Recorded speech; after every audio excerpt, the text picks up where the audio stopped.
some of the papers, regarding the warning issued by General Constantino Chiwenga. He's the commander of the Defense Forces of Zimbabwe. Yes. Actually, the takeover of ZBC occurred last night. There was some altercation, and tanks have been on some parts of Harare itself. Some of the tanks were said to have moved from Chinhoyi, and the command and control center has also been said to have been relocated to a place called Mashingo. So, but they said they are picking up, some of the insiders, in the Mugabe, the Mugabe administration. Let's even bring this home, Umini and Kingsley. Inside the page of Still Nigerian Parliament, there's also an incident now. Nawaj, that's the women journalist, of course, have condemned an assault on one of their own. That's a female journalist, one Mudashiru, of the Federal Capital Territory. And, it's okay. So the big stories today, like we say from all the headlines, is Mr. President's visit. And that visit is his first to the Southeast as he became president, and first in 17 years. And all the papers, let me take it this way. He said, all the papers are quoting this way: I am asking you all not to buy into the senseless propaganda on secession. Igbo is Nigeria and Nigeria is Igbo. Both are inseparable. We must therefore commit ourselves to the development of Nigeria. This is how the papers today quoted President Muhammadu Buhari, who is in the state visit Ebonyi State, and today he will proceed from there to Anambra for the grand rally of the APC ahead of the Saturday elections. Is there anything more to the duration, because we keep saying, okay, well, journalists are good at taking stories from all the angles, and they have their reasons for it. Mind you, severally, Mr. President talked about the Civil War days, where he operated mostly was around the Enugu, Abakili, and he talked about it. In one of the versions, he talked about walking over 40 kilometers. Remember his? So maybe that's why the journalists are taking it from that perspective. Let people know that. But there are also people who say this timing, who question the timing coinciding with the election that. Well, the good thing is that he made it clear that the federal government under his watch is working hard to address most of the grievances expressed by the people of the Southeast, and that history should be emphasized in the Southeast, that most of the young Nigerians who are being recruited into these agitations are barely 25 years old. They were not born then, that if they are properly tutored to know what happened then, they will not be part to what is happening. So it doesn't matter. It doesn't matter how the timing. That he's the latest chief in the Southeast with 2 titles. Like you heard all the interpretations. The one of it, the papers say, is the title of Enyoma, one of Ebonyi, meaning the trustworthy friend of Ebonyi, and Ochioha Ndigbo, meaning the leader of the Igbos. All right. Let's quickly look at other stories. Ogonis blow hot over killings by policemen escorting stolen fuel, and they've condemned the shell.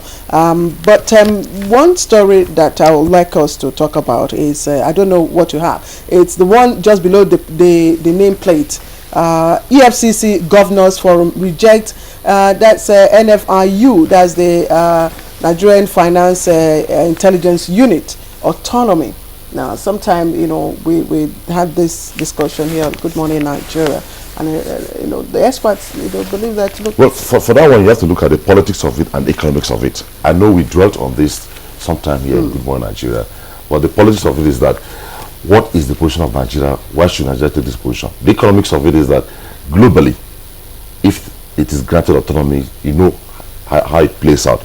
But the other one, which you have talked on, is the fact that the Senate yesterday approved the much debated $5.5 billion foreign loan to shore up the 2017 budget, and the breakdown clearly is that $3 billion is from the international capital market to free finance the maturing domestic debt, and the other one is $2 billion from multilateral donor institutions to fund the capital component of the 2017 budget. The approval coincides with the latest data released by the Debt Management Office, showing that Nigeria's debt stock has hit 20 trillion as at September 30, 2017. In fact, that story is also on the front page of this day newspaper. The headline is just there beside the photograph. On this day's front page, it says, Senate approves $5.5 billion foreign loan as external debt rises to $15.4 billion. That's the Nigeria's external debt now, 15.4.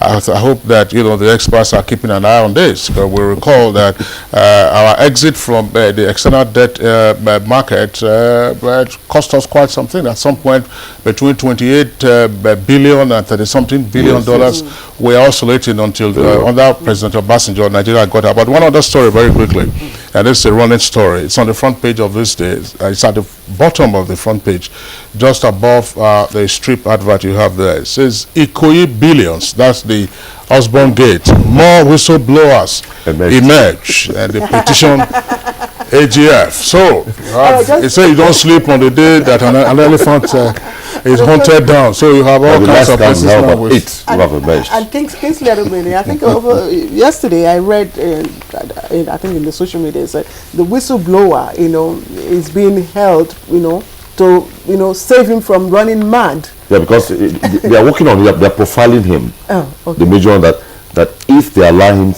access to 860 million, he could go mad. So they are working on him to conscientize him on how to manage. But now by this morning they said 9 persons have emerged as the whistleblowers to that figure. As the claiming to be the authentic whistleblowers. Oh my goodness. But let's look at this disturbing story. The end of the day, yes, just before we round off, it's on the front page of New Telegraph. Slavery. Libyans auction Nigerians and others for $400, and you can actually see the picture of a Nigerian there from one of the southern states there with the excerpt. He said, "I was sold.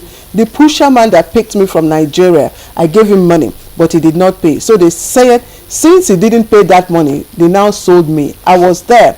The person who came to buy me gave me the money."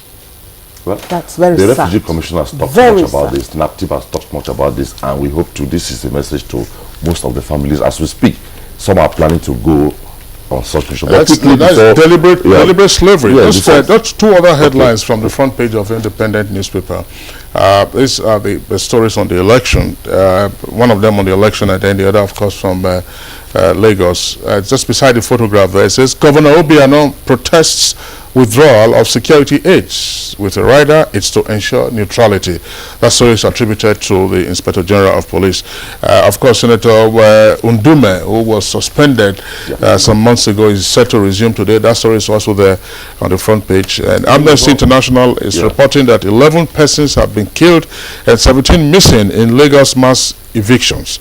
But Lagos government has debunked the report, and Otodo Gbame evictees protest today. I think quickly before we wrap up, I will say that Nigeria's democracy is really unfolding from a nascent to a growing one. The political party has really building up. Latest is that from the papers, ahead of the December convention of the PDP, they have come up with a decision, a peace accord, that any aspirant found inducing delegates with money and other factors will be disqualified even on the day of the convention.